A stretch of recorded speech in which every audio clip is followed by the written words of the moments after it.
अब हम लोग क्वेश्चन नंबर 3 और क्वेश्चन नंबर 4 को सॉल्व करेंगे। क्वेश्चन नंबर 3 में कहता है कि साइन ए बराबर 3/4 हो तो कॉस ए और टेन ए का मान ज्ञात करें। आपको दिया गया है कि साइन ए जो है 3/4 3/4 है, आपको निकालना है कॉस ए का मान और टेन ए का मान। तो जो वैल्यू दिया गया है, जो त्रिकोणमितीय अनुपात दिया गया है, आप उसी की मदद से, उसी की सहायता से और वैल्यूज फाइंड आउट कर सकते हैं। आइए हम लोग अपने वैल्यू को फाइंड आउट करना शुरू करते हैं। आपको दिया गया है साइन ए बराबर 3/4 दिया गया है आपको सवाल में ही, ठीक है। हम जानते हैं कि साइन थीटा बराबर p/h होता है और जिसका वैल्यू दिया गया है 3/4।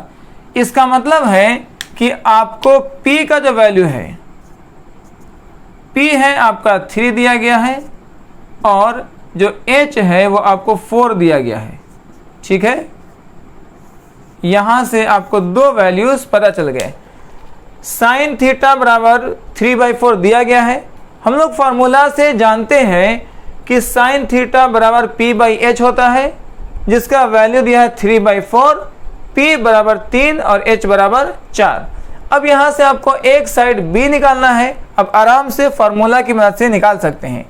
तो हम जानते हैं कि b का जो फार्मूला होता है, आधार निकालने का जो फार्मूला होता है, वह है √h² माइनस p²। ये फार्मूला है b निकालने का। अब यहाँ से आप b निकाल सकते हैं। h का मान कितना है 4, तो लिखेंगे 4 का स्क्वायर, और p का मान है 3, तो लिखेंगे 3 का स्क्वायर। 4 का स्क्वायर करेंगे 4 चौके 16 और 3 का स्क्वायर करेंगे 3 तिहाई 9। 16 में से 9 घटाएंगे तो √7 आएगा b का वैल्यू। इस तरीके से आप जो है b भी निकाल चुके हैं √7। तो तीनों साइड आपका मिल चुका है। अब इस तीनों साइड की मदद से आप वैल्यू निकाल सकते हैं।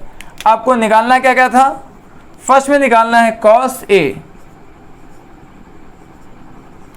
कॉस ए बराबर, हम लोग जानते हैं कि कॉस का जो फार्मूला होता है वो b/h होता है। कॉस थीटा बराबर b/h, तो आप लिखेंगे कॉस थीटा बराबर b/h।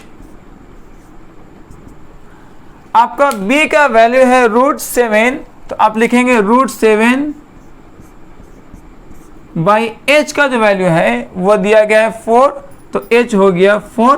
तो इस तरीके से cos a का वैल्यू है √7/4। अब निकालना है tan a का मान निकालने। क्या निकालेंगे? tan a बराबर, हम लोग जानते हैं कि tan थीटा का फॉर्मूला होता है p/b। क्या फॉर्मूला होता है? p/b। अब यहां से p का वैल्यू चुन लीजिए। p का वैल्यू है 3, तो लिखेंगे 3, और b का वैल्यू है √7, तो यहां से लिख देंगे √7। इस तरीके से आपका क्वेश्चन नंबर 3 जो है सॉल्व हो चुका है। अब हम लोग अपने नेक्स्ट वाले क्वेश्चन नंबर 4 को सॉल्व करेंगे, जिसमें लिखता है कॉट जो है 15 कॉट ए का मान 8 दिया है, तो साइन ए और सेक ए का मान निकालिए। इसको भी इसी तरह से हम लोग सॉल्व करेंगे। आइए इसको शुरू करते हैं। दिया है 15 कॉट ए बराबर 8। ये आपको दिया गया है 15 कॉट ए बराबर 8 दिया गया है।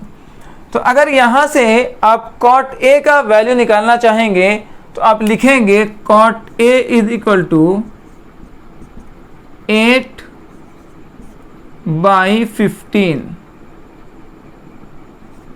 ठीक है। कॉट ए का वैल्यू है 8/15, जबकि फॉर्मूला हम जानते हैं कॉट थीटा बराबर b/p होता है। b/p ये कॉट थीटा का फॉर्मूला होता है, जिसका वैल्यू दिया है 8/15। 8/15 इसका वैल्यू दिया गया है। इस तरीके से b का वैल्यू हो गया 8, b इज इक्वल टू 8 हो गया, और p जो है 15 हो गया है, p इज इक्वल टू 15। अब यहां आपको निकालना है h। आप यहां से h का वैल्यू निकाल सकते हैं। तो हम लोग आइए अब निकालते हैं h का वैल्यू। h का फॉर्मूला होता है root under P square plus B square, P square plus B square. ठीक है, अब p आपके पास कितना है 15 और b कितना है 8, तो यहाँ पर वैल्यू रखेंगे। रूट अंडर p जो है 15 है तो 15 का स्क्वायर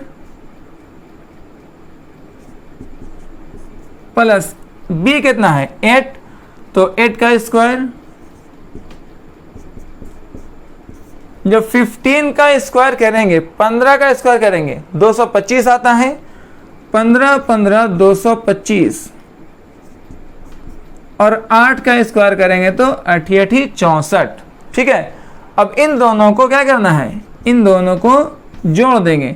4 और 5 9, 6 और 2 8, 2 का 2, ये जो है आपको 17 का वर्गमूल है। मतलब 289 का आप वर्गमूल निकालेंगे तो आएगा 17। ठीक है, इस तरीके से आप जो है h का वैल्यू भी निकाल चुके हैं। आपके पास तीनों वैल्यूज आ गए हैं। अब क्या करना है, अब साइन a और सेक a का मान निकालना है। तो आइए शुरू करते हैं निकालने के लिए। साइन थीटा बराबर p बाई h होता है। अब बताएं आपके पास p का वैल्यू है कितना। आपके पास p का वैल्यू है 15, तो लिखेंगे 15 बाई h कितना है 17। इस तरीके से वैल्यू हो गया साइन a बराबर 15 बाई 17, पहला हो गया है। सेकंड है सेक a बराबर, क्या निकालेंगे, सेक a बराबर, सेक थीटा का फॉर्मूला क्या होता है, h बाई बी होता है। सेक थीटा बराबर h बाई बी, ये फॉर्मूला आप लोग याद कर चुके होंगे, है ना। सेक जो है वो कॉस का उल्टा होता है, कॉस थीटा बराबर b by H, sec theta बराबर h बाई बी। अब आपको h का वैल्यू रखना है। h का वैल्यू है 17, यहाँ लिखेंगे 17 बाई b का वैल्यू है यहाँ से 8, b का वैल्यू हो गया 8। इस तरीके से आपको क्वेश्चन नंबर 4 भी सॉल्व हो चुका है। अब इसका स्क्रीनशॉट कर लीजिए।